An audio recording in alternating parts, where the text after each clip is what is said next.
तो सबसे पहले हमारे सामने जो समस्या आती है उसे हम लोग कहते हैं कि आज हमारा उत्पादन जितना चाहिए उतना बढ़ नहीं पा रहा।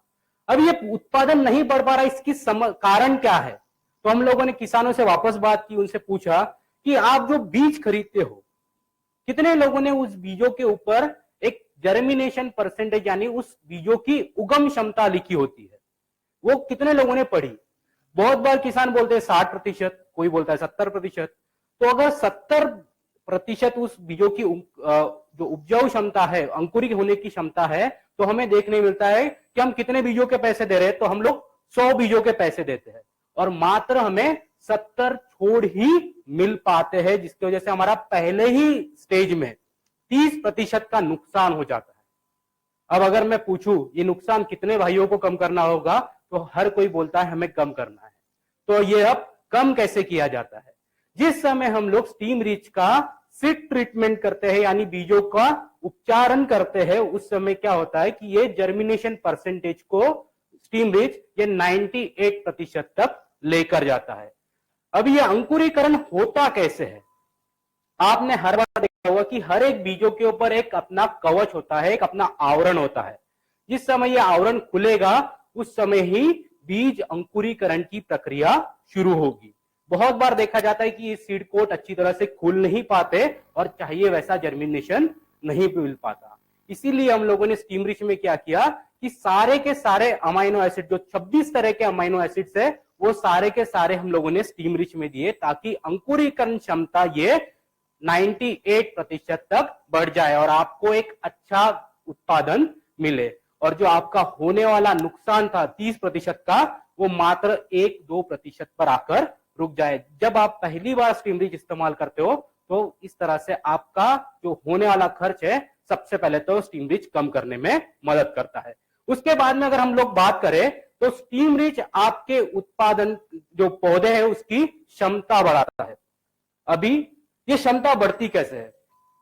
बहुत बार किसानों से हम लोग पूछते हैं कि किस तरह हमारे जो पेड़ होते हैं, 2 तरह की जड़ें होती है। एक होती है टैप रूट सिस्टम, जिसे हम कहते हैं कि पानी शोषण करने वाली जड़ें, और दूसरी जड़ें होती है सफेद रंग की सफेद तंतु मूलियां। इनका काम होता है कि मिट्टी में से अधिक मात्रा में सारे के सारे पोषक तत्व खींचकर उस पौधे को सशक्त बनाए ताकि आने वाले समय में वो ज्यादा से ज्यादा उत्पादन देने के लिए काम करे।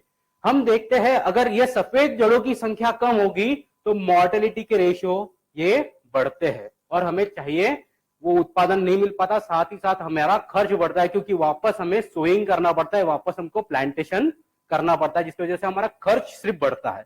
तो जब हम स्टीम रिच का पहला स्प्रे करते हैं उस समय क्या होता है कि जड़ों का विकास ये बहुत अच्छी तरह से होता है और मिट्टी में से सारे के सारे पोषक तत्व जैसे NPK, माइक्रोन्यूट्रिएंट, ये अधिक से अधिक मात्रा में खींच दिए जाते हैं, जो आने वाले समय में उस पौधे को सशक्त बनाते हैं और ज्यादा उत्पादन देने के लिए वो तैयार होता है। उसके बाद में अगर मैं बात करूं तो स्टीम रिच आपके शाखाओं का विस्तार अच्छा करता है और एक सीधा सा सिद्धांत माना जाता है कि जितनी ज्यादा शाखाएं होंगी, जितनी ज्यादा ब्रांचेस होंगी, उतने ज्यादा आपको फूल मिलेंगे और जितने ज्यादा फूल मिलेंगे उतना अच्छा आपका उत्पादन होगा। अगर एक उदाहरण तौर पे मैं बात करूं तो एक आम का पेड़ अगर लिया जाए तो उसके ऊपर हमें करोड़ों फूल मिलते हैं, पर हमें आम कितने मिलते हैं? बहुत बार बोलते हैं 1000, कोई बोलता है 2000, कोई बोलता है 5000, पर बाकी के फूलों का हुआ क्या? जब भी हम लोगों ने झड़े हुए फूल देखे हैं तो उसकी जो पीछे की टिप होती है, जिसे हम लोग बर्ड कहते हैं, वो सबसे पहले तो काला होकर नीचे गिर जाता है, जिसकी वजह से हमारा नुकसान हो रहा है। तो नेटसर्फ ने वापस रिसर्च किया, सोचा कि इसके पीछे सच में कारण क्या है जिसकी वजह से हमें ये सब समस्याएं देखने मिल रही है। तो हम लोगों ने ढूंढ के निकाला कि ऑक्सीजन की मात्रा जब कम होने लगती है तब ये फूल छोड़ों से गिरकर नीचे गिर जाते हैं, जिसकी वजह से आपका नुकसान होता है। तो हम लोगों ने वापस रिसर्च किया और इस ऑक्सीजन को नेचुरल सोर्सेस से ढूंढकर निकाला और स्टीम रिच में आपको दिया है। और जिस समय आप स्टीम रिच का इस्तेमाल करते हो उस समय हमें देखने मिलता है कि ये फूलों को की झड़ने की जो प्रोसेस है उसको कम कर देता है, उसकी प्रक्रिया को कम कर देता है और आपको अधिक से अधिक फूल मिलते हैं। और सीधा सा सिद्धांत जैसे हम लोगों ने देखा था जितने ज्यादा फूल होंगे उतने ज्यादा फल हमको मिलते हैं। तो इस तरह से स्टीम रिच आपके उत्पादन को बढ़ाने में मदद करता है। उसके बाद में अगर हम लोग बात करें तो सबसे इंपॉर्टेंट चीज होती है कि आपकी क्वालिटी। हर कोई आज बात करता है कि अच्छी क्वालिटी होनी चाहिए, सब्जियां अच्छी दिखनी चाहिए। तो इसके ऊपर हम लोग तरह तरह के आजकल प्रोसेस कर रहे हैं। जैसे कि अगर मैं सेब की बात ले लूं तो उसके ऊपर हम वैक्स लगाते हैं ताकि वो चमकीला दिखे, ज्यादा अच्छा दिखे और हमें बाजार में उसका अच्छा भाव मिले। पर ये सब चीजें पहले होती थी क्या? जब हमारे दादा परदादा खेती करते थे, किसानी करते थे, उस समय ये चीजें होती थी क्या? पहले तो सभी यही था। पर उस समय एक चीज हमेशा देखी जाती थी कि आप जिस तरह का उत्पादन इस्तेमाल कर रहे हो, जो प्रोडक्ट आप यूज कर रहे हो, वो उसके क्षमता को पूरा कर सकता था। पर आज हमारे मिट्टी में वो सारे पोषक तत्व पर्याप्त मात्रा में उपलब्ध ना होने के कारण हमें अच्छी क्वालिटी नहीं मिल पाती। तो हम लोगों ने स्टीम रिच में और चीजें की, फॉलिक एसिड हो गया, अमाइनो एसिड्स हो गए, इनको इस अनुपात में मिलाया ताकि आने वाले समय में वो अच्छी क्वालिटी का उत्पादन ले सके। अगर मैं गेहूं की बात करूं, आप में से बहुत सारे लोग गेहूं खरीदने जाते होंगे तो देखते होंगे कि गेहूं दिखता कैसे है, कैसे खरीदना चाहिए, उसका एक पैरामीटर क्या है। तो हम लोग बोलते हैं कि गेहूं जितना गेहुआ होगा, उसका रंग जितना अच्छा डेवलप हुआ होगा, दाना जितना अच्छी तरह से भरा हुआ होगा, उतना वो क्वालिटी में अच्छा है, उसको उतना अच्छा दाम मिलता है। अगर मैं फल और सब्जियों की बात करूं तो सब्जियों के पत्ते जितने ज्यादा चौड़े होंगे, उसमें हरेपन जो हम क्लोरोफिल परसेंटेज बोलते हैं, वो जितना ज्यादा होगा उतना वो अच्छा उत्पादन है। तो स्टीम रिच क्या करता है कि आपके जो उत्पादन है उसकी क्वालिटी को बढ़ाता है, जिस वजह से जब कोई भी किसान भाई ऐसा उत्पादन लेके बाजार में जाता है तो उसको ज्यादा से ज्यादा दाम मिलने में मदद मिलती है और अल्टीमेटली किसानों का फायदा होता है। अभी ये स्टीम रिच को इस्तेमाल कैसे करना है, क्योंकि ये सबसे महत्वपूर्ण चीज है। अगर हम लोग बात करें तो सबसे पहला स्टेज होता है बीज उपचारण। तो ये बीज प्रक्रिया, बीज उपचारण किया कैसे जाता है? तो हमें क्या करना है कि 1 ml स्टीम रिच लेकर 1 लीटर पानी के साथ में मिला देना है। और जो भी आपके बीज है जिनका आवरण सख्त है, जैसे कि हमारे गेहूं हो गए या फिर बाकी की चीजें होगी जिनका, या फिर चावल हो गए, उसका जो आवरण होता है, जिसका जो कवच होता है वो बहुत ज्यादा सख्त होता है, जिसकी वजह से वो खुलता नहीं है। तो जो बीजों का सख्त, जो ऊपर का आवरण है, जो कवच है वो सख्त है, उसे हमें 10 से 15 मिनट तक के उसमें डुबोकर भिगोकर रखना है। और उसके बाद में उसको अच्छी तरह से छांव में सुखाकर हम लोग बोने के लिए इस्तेमाल करेंगे। तो हमको देखने मिलता है आपका जर्मिनेशन परसेंटेज ये 98 तक चला जाता है। अभी बाकी के बीजों का क्या? तो जैसे कि मूंगफली हो गई, जो बीजों का आवरण, जो कवच है वो पतला है, जैसे मूंगफली हो गई, इसके ऊपर हमें स्टीम रिच का हल्के हाथों से स्प्रे करना है। मात्रा हमें समान लेनी है, 1 ml स्टीम रिच 1 लीटर पानी में, और उसके ऊपर स्प्रे करके उसे अच्छी तरह से हमको सुखा के रख देना है छांव के अंदर, और उसके बाद में उसको बोने के लिए इस्तेमाल करना है ताकि आपको अच्छा जर्मिनेशन मिले। उसके बाद में जो दूसरी स्टेज होती है जिसे हम लोग कहते हैं 3 to 4 लीफ स्टेज, इस अवस्था में सफेद जड़ों का विकास शुरू होता है।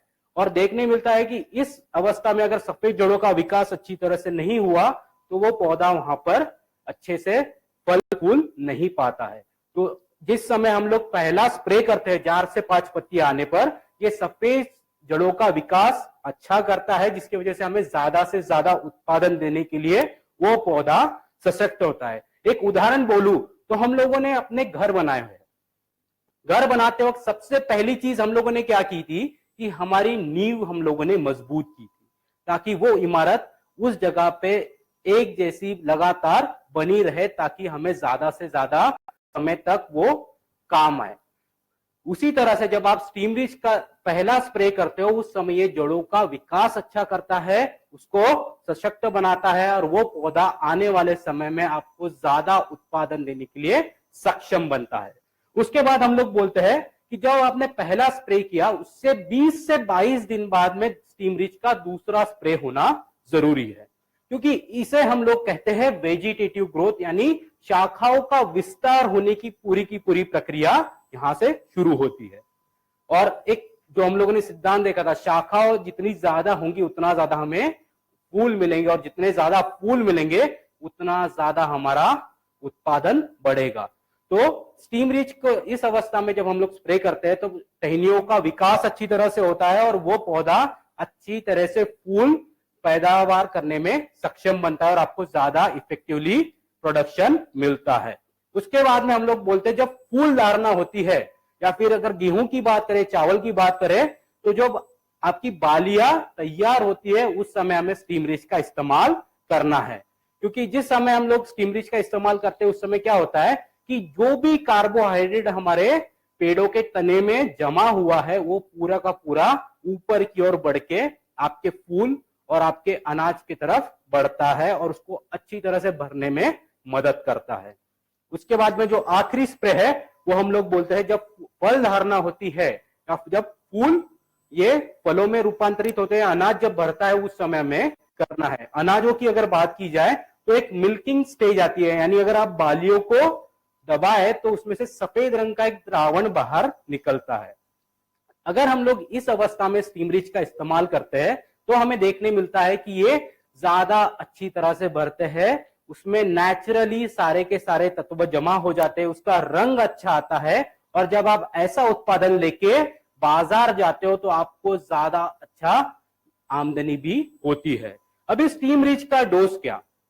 आज सारे के सारे लोग स्टीम रिच बेचते हैं, पर हम लोग एक चीज हमेशा बोलते हैं कि स्टीम रिच का जो डोज है वो साफ तौर पे कहिए, क्योंकि अगर जिस समय आप डोज साफ तौर पे कहते हो 99% रिजल्ट वहीं पर आ जाते हैं, आपको किसी भी तरह के कोई भी प्रॉब्लम्स नहीं होते। तो हम लोग स्टीम रिच के बारे में कहते हैं कि 1 लीटर पानी में आपको 1 ml स्टीम रिच इस अनुपात में, इस मात्रा में इस्तेमाल करना है ताकि आपको ज्यादा अच्छे रिजल्ट मिले।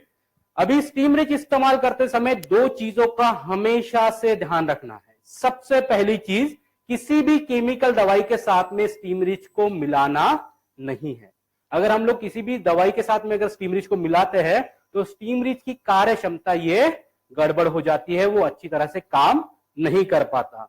और अगर हमको अच्छे रिजल्ट चाहिए तो हमेशा ध्यान रखना है कि स्टीम रिच को किसी भी दूसरी दवाओं के साथ में इस्तेमाल ना करें।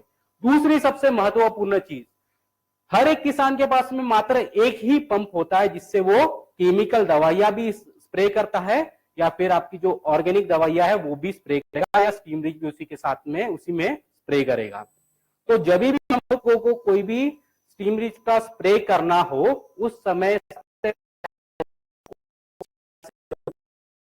रिच का इस्तेमाल करें ताकि उसके कोई भी रिएक्शन ना हो और आपको ज्यादा अच्छे रिजल्ट मिल सके। अगर अभी